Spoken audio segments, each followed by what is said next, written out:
Ulfred lay on the snow, half opening his eyes, believing it to be the red snows of death. He believed himself to be awaited by the dead spirits of Fenris to carry him off to the halls of the Oververse, to take his place among the dead heroes of the Legion.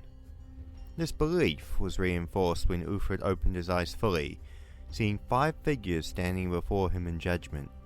They were clearly Astartes, garbed in full battle-plate of plain unadorned white. They were clearly in discussion, unheard by Ulfred's ears. After a few moments, 4 of the 5 turned and walked away into the snow, leaving only one warrior remaining. That warrior, clearly the warrior chosen to be Ulfred's guide in the afterlife, slowly walked and stopped before Ulfred. Ulfred expected him to lift him up, to begin their journey to the halls of heroes together. Instead, the warrior in white bent down, grabbed a handful of snow, and threw it square into Ulfred's face. "Wake up, Space Wolf," the voice spoke. The snow to the face quickly roused Ulfred to his feet, and he swore at the figure in white. "What was that for, you ugly good-for-nothing rocks-herding shit? This crash site is going to be crawling with hostiles. We must move soon." "No, who in Ice Yilton are you? What on Fenris's name are you doing?" The Astartes in white pointed at a point behind Ulfred's head, and Ulfred turned around. The sight of his crashed Xiphon roused Ulfred back to what had happened. The missile strike hitting his ship, the crash, him being thrown from his restraints out into the cockpit of the snow, it all came flooding back to him. Ulfred regained his composure and addressed the warrior. "And you are?" "I am Alpharius of the 20th Legion."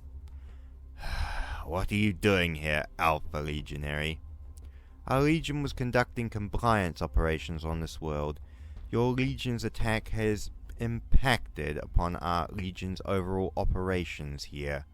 Ulfred absorbed this information. "One of the 20th Legion snakes. Figures. Also," Ulfred thought for a moment, "grok shit to you being Alpharius. You are no Primarch." "I am Alpharius." "Grok shit you are." "I am Alpharius. I have stood before 3 Primarchs in my years, Alpha Legionary, and you are no Primarch." The Alpha Legion warrior sighed and spoke. "For operational security and the protection of all Legion assets, all Legion warriors are given the codename Alpharius as to confuse enemy counterintelligence. What kind of backwater human offshoots are able to breach Legion Vox security, let alone cipher keys? Your Legion are all paranoid." "It is imperative that in battle we of the Legion must consider all eventualities. Unlike other legions, discipline must be maintained." Ulfred noted the insult but ignored it. "Paranoid snake." Snake. "That is what I shall call you, Alpha Legionary. Whatever makes you happy, Space Wolf. So now what, Snake?" Snake walked away and picked up something behind a boulder a few meters away and dropped the package at Ulfred's feet. Ulfred bent down and opened the package. Inside it contained a melter gun, a standard issue Astartes chainsword, and a bundle of frag and crack grenades. Ulfred spoke as he inspected the items. "So what are these for, Snake?" "To destroy the anti-aircraft missile battery that shot you down earlier. If more of your Legion are going to try and attack, it was wise of us to neutralize the missile site beforehand." "And what about your brothers, Snake? The ones that were here with you before when I woke up?" "There were no others with me, Space Wolf. I alone was sent to investigate this crash site. The location of my brothers and additional Legion assets, for security reasons, are unknown to me." Ulfred saw the blatant lie. He saw the other 4 warriors clear as day with Snake as he awoke, but he chose to ignore it. Ulfred had been told that lying was the same as breathing to a member of the 20th Legion, and Snake seemed to be proving him correct. "Lead the way then, Snake." Ulfred and Snake trudged up through the snow up the valley towards the upper ridges of the mountains above. Ulfred noticed that, while to a mortal Snake's movements would have been sublime, To a warrior of Fenris, it was plain to see the Alpha Legionary was not suited to the snow. His movements slightly sluggish and just lacking grace. Snake wouldn't last 10 minutes on Fenris, Uthred thought to himself. They kept trudging for about half an hour. Uthred's senses were extraordinary, especially in the snow, and he could hear voices on the breeze, even without his helmet. "We've got incoming hostiles, Snake." "Impossible. I can't sense anything on my scanners." "You don't need scanners, Snake. Listen on the breeze. Listen to the wind." "My audio sensors are only picking up the snowstorm and you. You need to learn to use your senses, Snake. Otherwise you'll be as rigid as an ultramarine in combat." Uthred could tell that comment annoyed Snake with this comparison. The Alpha Legion slightly turned his head as he spoke next. "There is nothing on my scanner, and 20th Legion equipment is the best that there can be. Therefore there is no hostiles. We should press on to the missile battery." The Alpha Legionary moved up the valley towards the ridgeline, while Uthred shook his head to himself and followed him up the valley. It was about 7 minutes later when Snake suddenly stopped and crouched down, looking at his auspex. Movement up the valley. 700 meters, move to cover. Uthred knew this would happen minutes ago, but he made no comment and followed Snake up into an outcrop overlooking the dip of the valley below. Snake started speaking in battle sign, his hand movements fast and quick. "We should let them pass, then move up." Uthred whispered, "Grok shit, we should fight." "No, let them pass. They will spend at least a few hours getting to and investigating your crash. That's one less unit defending the missile battery. If we kill them now, that will alert the enemy that we are here, when that patrol fails to check in. I don't like this, it reeks of cowardice." "Not cowardice, strategy. Use your head, Wolf. Sometimes a lack of force is stronger than direct action." Uthred grunted, but didn't make a move. He could understand the sense in the Alpha Legionary's words. Still didn't mean that he had to like it. Soon the sounds of clanking equipment and muffled talking filled the valley. Looking out, Uthred and Snake could see the search party. 10 mortal warriors swaddled in winter clothing, clutching crude laser rifles. Snake shot a look to Uthred, but Uthred didn't even move, and he let the enemy patrol pass below them. After a further 2 minutes of waiting, the pair got up and silently walked back up the valley. About 50 meters up, the Alpha Legionary spoke. "I am impressed you were able to hold still for that long, Wolf. I thought you'd go mad and charge these mortals single-handedly." "Ungrateful little skitna," Uthred mumbled. "The wolves of Fenris are cunning hunters as well as savage fighters. Any foe going against them who fails to appreciate that does so at their peril, Snake." "Perhaps," shrugged Snake. "Arrogant cur," thought Uthred. The two of them kept walking up the valley, higher into the mountains. After more trudging, they stopped again as Snake looked down at his auspex. "Life signs ahead, multiple contacts. I suggest we move up to higher ground and observe." The pair moved up, crisscrossing through the rock formations, and eventually got to a small opening where they could look down and see a patrol of 20 enemy soldiers milling around in the snow in a loose guard formation. "Probably a checkpoint patrol. Will take too long to go around. I suggest we handle this quietly," spoke Snake softly. "And how do we do that?" Snake pulled up his bolter. It was a heavily modified bolt gun with a heavy barrel, a bipod, inbuilt suppressor, a cut-off magazine, and scope. "I shall pick them off as they are not looking, one at a time. Simple and efficient." "Not a bad plan, however there is a chance of discovery before you get them all. Might be easier just to surprise attack them. The transhuman fear will just be as efficient as any stealth." "Negative. Too risky. They'll get off warning shots or an alert beforehand." "You have too much faith in the ability of mortals to keep themselves composed, Snake. Transhuman dread affects mortals heavily." "Too unpredictable," said Snake before he shouldered his bolter. His first shot wasn't heard in the snowstorm, and the human officer fell. The second shot got the radio operator. The third, a medic. But then, a human turned around and watched as the fourth man fell dead, blood upon the snow, and panicked. The man witnessing yelled and fired his laser rifle wildly at the ridges around the valley. His comrades soon joined him, and a volley of laser fire went in every direction. Damn it! Snake killed the fifth man and reloaded his bolter to keep firing. And that was when Ulfrid attacked. He charged down with his chainsword and combat knife. Snake had thought the wolf had gone kill crazy and expected things to only get worse.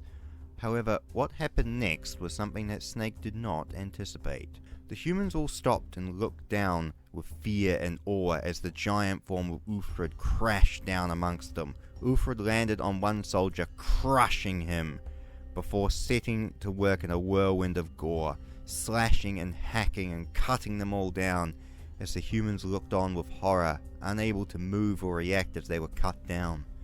Ulfrid had not even activated his chainsword, and he was using it as a serrated club. One of the mortals' instincts kicked in and they dropped their gun to run, but Snake shot them in the back as they turned to flee. And within 30 seconds, the humans were all dead, and they hadn't fired a single shot upon Ulfrid. Snake slid down the scree and joined Ulfrid. Sometimes, Snake, the direct approach is best. If both of us had done that from the start, they wouldn't have had a chance to get shots off. Snake did not speak at all. He just turned and walked back up the valley silently. They will have heard the shots. We should be prepared for extra security. Ulfrid smiled to himself. It seems he had offended the Alpha Legionary. Good job. The two kept walking up the valley until they reached the summit, looking down where they could see their objective. A fenced compound with snowed-in tents, crude heating systems, and 6 anti-aircraft missile systems on trailers pointing towards the sky. Missile crews were frantically loading new missiles into the launchers as the troops kept up an alert around the perimeter. Ulfrid and Snake looked down at the site from a jagged outcrop. Looking over at Snake properly, Ulfrid noticed the twin snake carvings on the side of his bolter, and a spiral engraving on the side of his helmet. Ulfrid guessed these were similar to the decorations that his own legion used on their weapons and armor. Snake addressed Ulfrid. I have a plan, Space Wolf. Of course you do. What is it? I shall tie together as many grenades as we have and sneak down and attach them to the nearest launcher. However, there is a problem. Which is? I have no detonators and no charges, and the max fuse for the grenades is 30 seconds, not long enough to an escape. So, now what? Your melter gun has an effective range of around 50 meters, give or take. Just enough for you to hit the charge once I'm clear of the zone. Why not we just charge in, rush them, slap grenades on the launchers as we go? We may be able to spike one launcher, maybe two, but we'll be caught up in the explosions or killed by enemy fire. We may be successful, but we will not survive if we attempt a frontal assault. Ulfrid grunted in approval. Snake, with no further words, got up and slipped down the slope towards the missile battery. Ulfrid watched as Snake slipped past the enemy guards. Such movements would have been the envy of any hunter or predator on Fenris. Not a single move wasted, or a single sound given. A perfect predator in the snow. Ulfrid looked down, and he could see that Snake threw a loose bundle at the base of the closest missile launcher. Snake then looked up at Ulfrid and nodded, before Snake slipped out and moved away from the site. Giving 60 seconds to Snake, and after he disappeared from view, Ulfrid took aim with his melter gun at the bundled charge. It was just within the gun's efficiency range.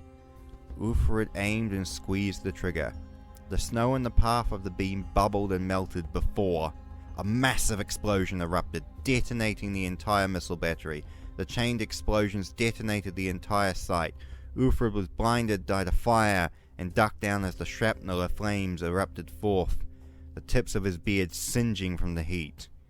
After a minute of chained explosions, Ulfrid looked down at the site. It was a sea of fire, body parts and wrecked pieces. Snake was nowhere in sight. Ulfrid grunted to himself. He doubted he'd ever see the Alpha Legionary again. Ulfrid sat down on a rock and awaited his brothers to descend from orbit and to bring this world to compliance.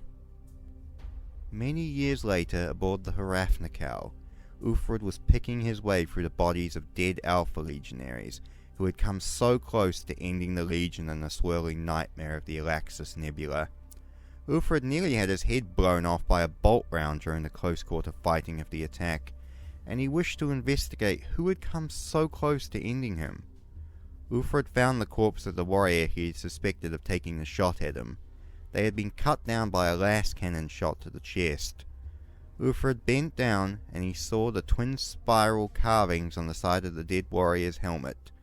Reaching out and turning over the dead warrior's bolt gun, he saw the same twin snake carvings on the side. Grok's shit snake.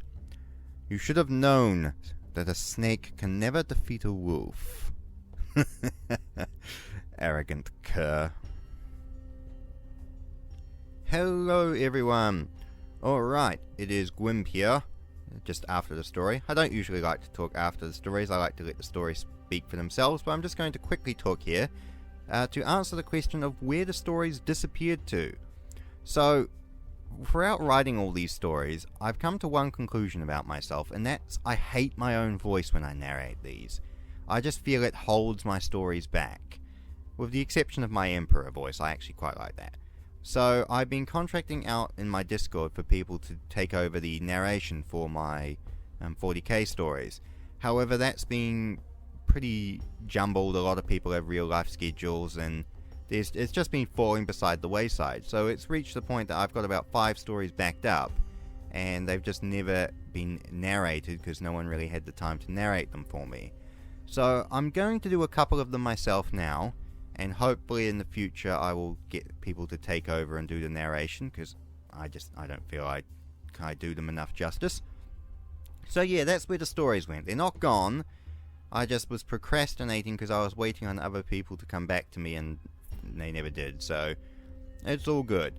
I'm working on my next What the Emperor Should Have Done story. It's about a third done, and that is Magnus the Red's redemption on Terra.